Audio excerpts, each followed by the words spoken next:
కానీ చిన్న జాగ్రత్త వహించండి, చాలా పవర్ఫుల్ మందండి. చూపించిన చోట చూపియద్దు దయచేసి. పిచికారి మీరు కొడితే బాగానే కొడతారు, ఎవరన్నా మనిషి కొట్టేటప్పుడు మిగిలిందనో లేకపోతే అక్కడ దోమ ఎక్కువ ఉందనో రెండోసారి చూపించిన చోట చూపియద్దు. పిచికారి చేసేటప్పుడే నీట్గా మొత్తం కూడా పరిచేటట్టు చేయండి. 100% దోమని కంట్రోల్ చేసుకుంటూ మంచి క్వాలిటీ రావడం జరుగుతుంటుంది. అలాగే దమ్ము అనే మందు మీరందరూ వాడారా? ఒకేసారి నల్లి ఉన్నా, పురుగున్నా, దోమున్నా అన్నిటికీ లైట్గా ఉన్నప్పుడు కంట్రోల్ చేసే మందు దమ్ము అనే మందు. ఎకరాకి 400 ml అంటే లీటరు 2.5 నుంచి 3 ఎకరాల వరకే వాడుకోవచ్చు. ఇది తేలికపాటి మందు. మామూలుగా దోమ ఎక్కువ ఉంటే దోమ మందు కిబికో ఒకసారి, స్కై స్టార్ ఒకసారి.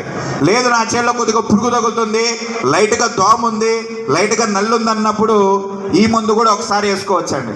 మనకు పెద్ద ఖరీదు కాదు, ఎకరాకి 650-700 రూపాయలు పడుతుంది. లీటరు 3 ఎకరాల వరకే వేసుకోవచ్చు. పైరు పెరిగిన తర్వాత 2.5 ఎకరా వరకే వేసుకోవచ్చు. ఏం పేరు దీని పేరు? ఎన్టీఆర్ సినిమా గుర్తుందిగా, దమ్ము. అది గుర్తుపెట్టుకోండి. సింహం ఉంటుంది, సింహం